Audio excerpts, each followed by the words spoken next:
When's the last time each of you had walked through Arlington Cemetery? Congressman, I was just there last week. I walk through there almost every day. I live in that area. And 2 years ago. Congressman, I used to be the chief of staff to the Army Secretary. Then you can all answer this question very easily. How is our headstones aligned? Are they in rows by race or by gender or by what their religious belief is or their sexual orientation? Some of them are done by religious belief. Those Jewish service members have a different tombstone than a cross. But they are aligned diagonally, and make sure they're in line as in formation.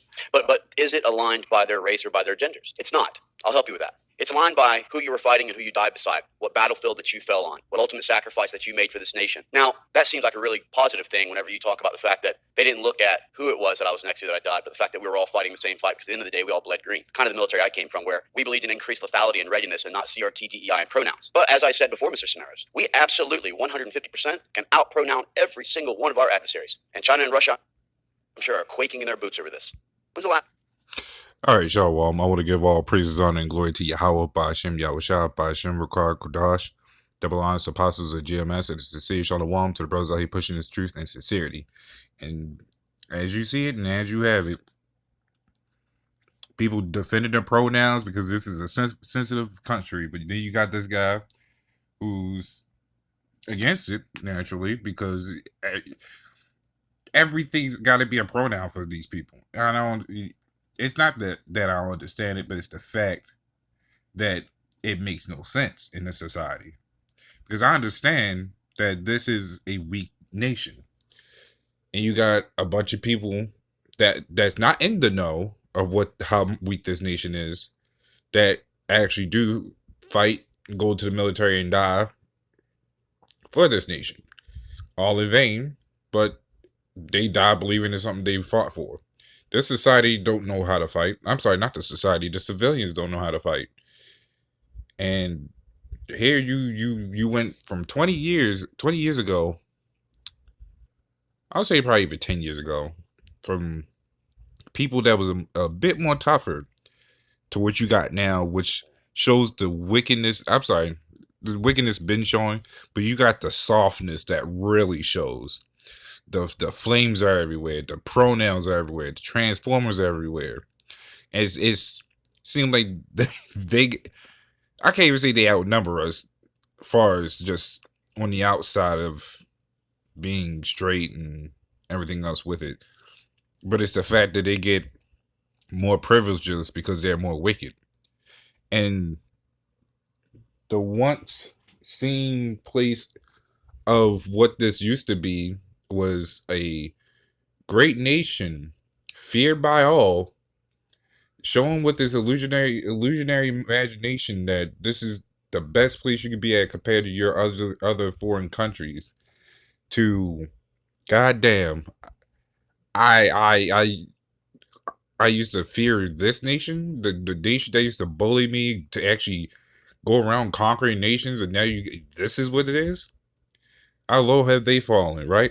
So this is Jeremiah 51:7, right? It says, Babylon have been a golden cup in the Lord's hand. And that's true. It's been the golden cup. It's been the biggest import-export.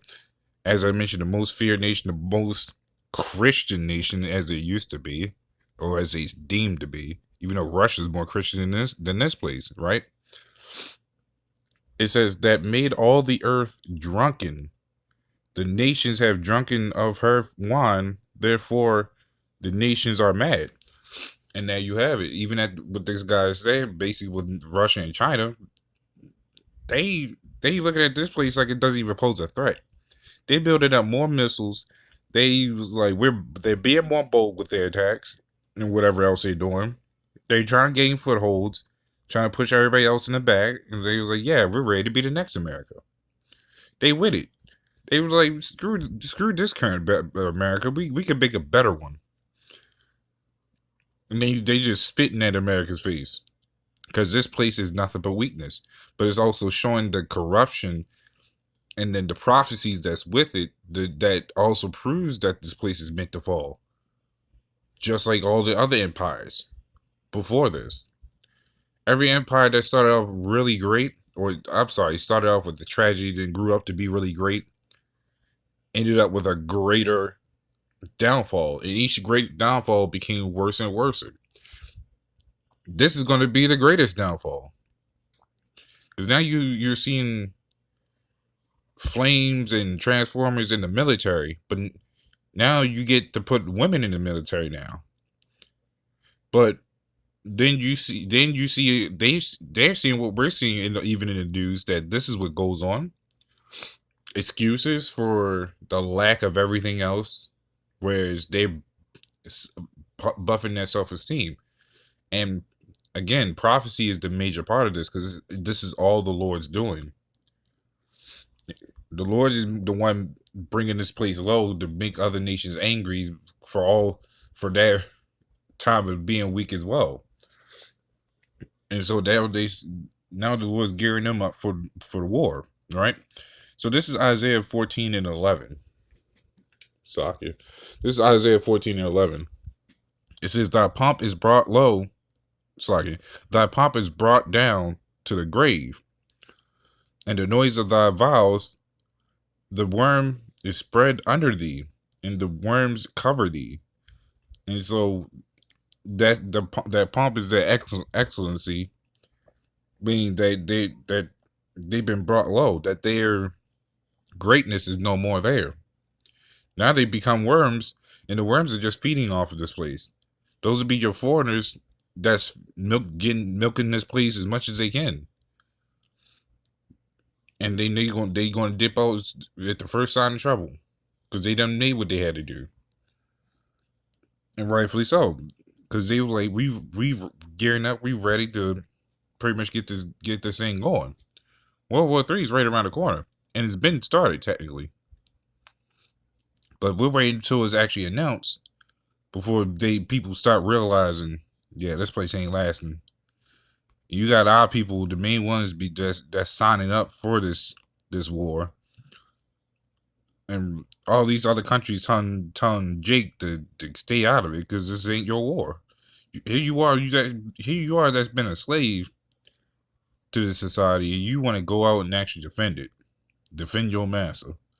But that's how they did it even in our time of slavery. They used us for whatever they needed us for. You had your in-house coons, your Uncle Tom coons, and so on and so forth. This isn't just repeating the same thing. Our people willingly going to war just to defend Esau. Let me get this last scripture right here. This is Proverbs 1 and 26. Sorry.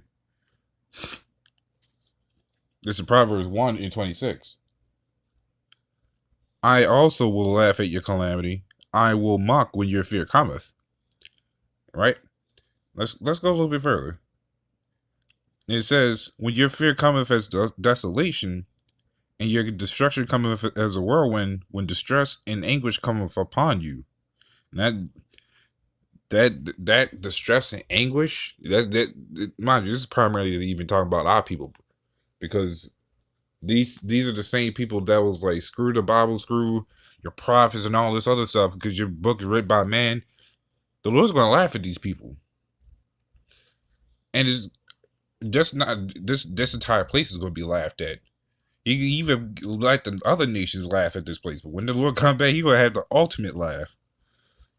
He's talking about that, yeah, we got Jewish tombstones compared to the other people's tombstones that have crosses, and I'm like, how you know that all these people are actually believing Jesus? You have atheists, you have all these other people, you have all these other religions and all in one. They'll give them a cross. Funny that. But the rats, they get down on a specific tombstone, right?